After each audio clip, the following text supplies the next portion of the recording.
بسم اللہ الرحمن الرحیم۔ دیکھنے والوں کو میری طرف سے السلام علیکم۔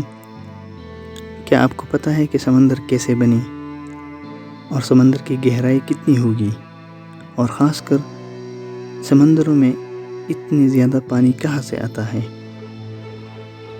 جب دنیا بنی تو یہ ایک آگ کا گولا تھا۔ آہستہ آہستہ یہ ٹھنڈی ہونا شروع ہو گئی، کیونکہ زمین پر ہزاروں سال تک بارش ہوتی رہی تھی۔ اس لیے زمین کی 70% سے زیادہ حصہ پانی پر مشتمل ہے۔ زمین پر ہزاروں سال سے بارش ہوتی تھی، پانی سے زمین کے گرد بڑے بڑے سمندر بنے، اور سائنسدانوں کا خیال ہے کہ اس بات کو گزرے ہوئے 50 لاکھ سال سے زائد کا عرصہ ہو چکا ہے۔ زمین کے بعض حصے کسی زمانے میں سمندر کے حصے تھے، لیکن لاکھوں سال گزرنے کے بعد یہ خشکی میں بدل گئے۔ ان میں کئی بڑے بڑے پہاڑ بھی شامل ہیں۔ مثلاً سائنسدانوں کا دعویٰ ہے کہ وہ پہاڑ جس کا نام ہے کوہ ہمالیہ کسی زمانے میں سمندر کے نیچے تھا، اور ایسا شاید آپ لوگوں نے بھی کہیں دیکھا ہوگا، زندگی میں کہیں نہ کہیں دیکھا ہوگا یا کسی سے سنا ہوگا کہ بعض پہاڑی علاقوں میں سمندر یا خاص کر دریاؤں کے گول گول پتھر دیکھنے میں آتے ہیں، اور یہ اسی وجہ سے ہے کہ وہ جگہ کسی زمانے میں سمندر کے نیچے کا حصہ ہوا کرتا تھا۔ پیارے بھائیو، سمندر میں نمک ہوتا ہے، اور یہ ہر سمندر میں نہیں، بعض سمندروں میں ہوتا ہے، اور خاص کر ایسے سمندر جو چاروں طرف سے خشکی میں گرے ہو، وہ سمندر دوسروں کی نسبت زیادہ نمکین ہوتے ہیں۔ مثال بھی جان لو، جیسا کہ بحر الکاہل اور بحیرہ احمر، اور اس کے علاوہ بھی بہت سارے سمندر ہو سکتے ہیں۔ اب ایک اور حیران کرنے والی بات یہ ہے کہ سمندر گہرا کتنا ہوگا، اس کی گہرائی کتنی ہوگی، اور یہ کیسے ناپا جاتا ہے کہ سمندر کی اتنی گہرائی ہے؟ اس کے لیے کیا آلات استعمال کیے جاتے ہیں یا کون سا طریقہ استعمال کیا جاتا ہے؟ سمندروں کی تہ جاننے میں بہت سارے پوشیدہ راز کھل جاتے ہیں جو انسانی عقل کی گرفت میں نہیں آ سکتی۔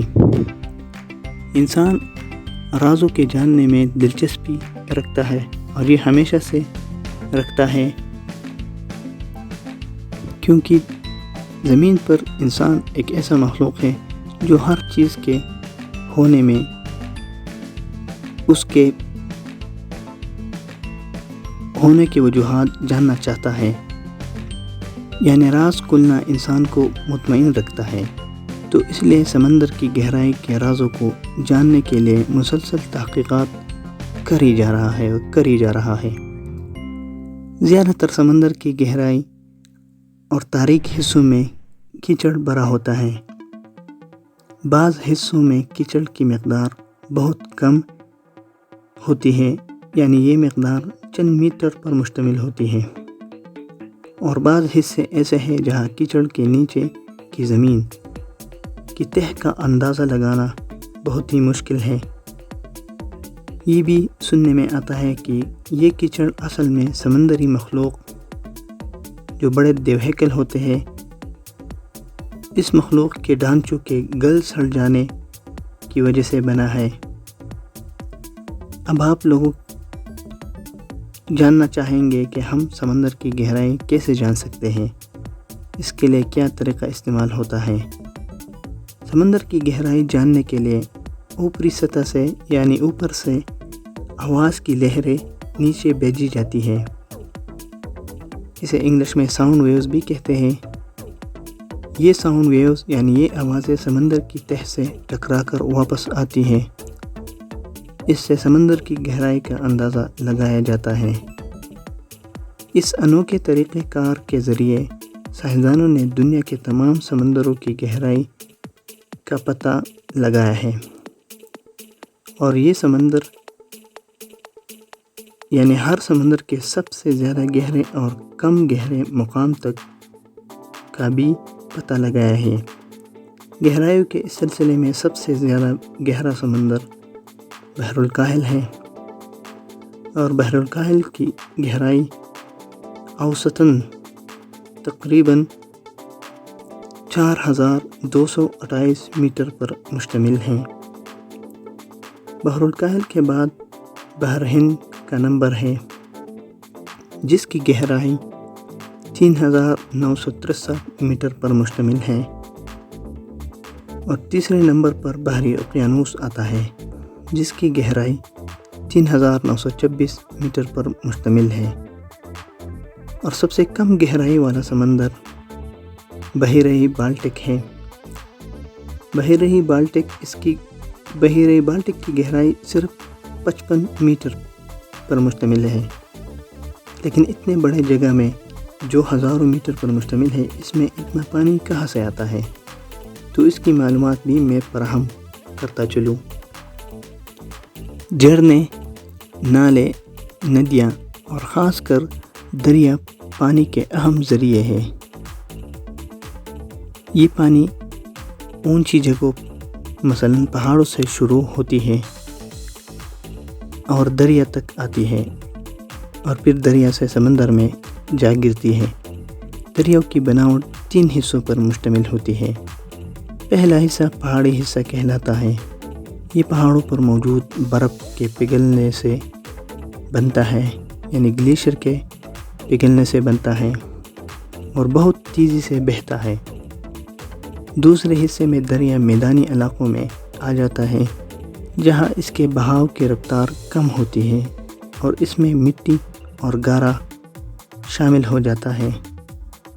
دریا کے اس حصے سے زیادہ تر زراعت کے مقاصد پورے کیے جاتے ہیں، یعنی میدانی علاقے میں دریا سے زراعت کے مقاصد پورے کیے جاتے ہیں۔ اس کے بعد دریا 2 حصوں میں تقسیم ہو جاتا ہے، اور اس کے بعد دریا سمندر میں اتر جاتا ہے۔ چھوٹے چھوٹے دریا مل کر ایک بڑا دریا بناتا ہے۔ اچھا ناظرین، اب آپ لوگ جاننا چاہیں گے کہ دنیا کا سب سے بڑا دریا کون سا ہوگا، تو یہ بھی میں آپ کے لیے لایا ہوں۔ دریائے نیل جو مصر میں موجود ہے، دنیا کا سب سے بڑا دریا ہے۔ اس کی لمبائی 6670 کلومیٹر پر مشتمل ہے۔ اس کے بعد دوسرے نمبر پر بڑا دریا برازیل کا دریا ہے، اور اس کا نام ایمیزون ہے، جس کی لمبائی 6448 کلومیٹر پر مشتمل ہے۔ اور تیسرے نمبر پر چائنا کا دریا چنگ چیانگ ہے، اور اس کی لمبائی 6300 کلومیٹر پر مشتمل ہے۔ انہی بڑے چھوٹے دریاؤں کا پانی جا کر سمندر میں گرتا ہے، جس میں انسان کی عقل سے باہر بڑے بڑے جاندار رہتے ہیں۔ تو یہ تھی دریاؤں اور سمندروں کے بارے میں ہماری کاوش۔ دیکھنے والوں جاتے جاتے سبسکرائب کرنا ہرگز نہ بھولیں، کیونکہ ہم لائیں گے اچھے تحقیق کے بعد آپ کے لیے ایسے معلومات جسے دیکھ کر آپ دنگ رہ جائیں گے۔ ملتے ہیں نیکسٹ ویڈیو میں۔ اپنا اور خاص کر دوسروں کا خاص خیال رکھیں۔ تب تک کے لیے اللہ حافظ۔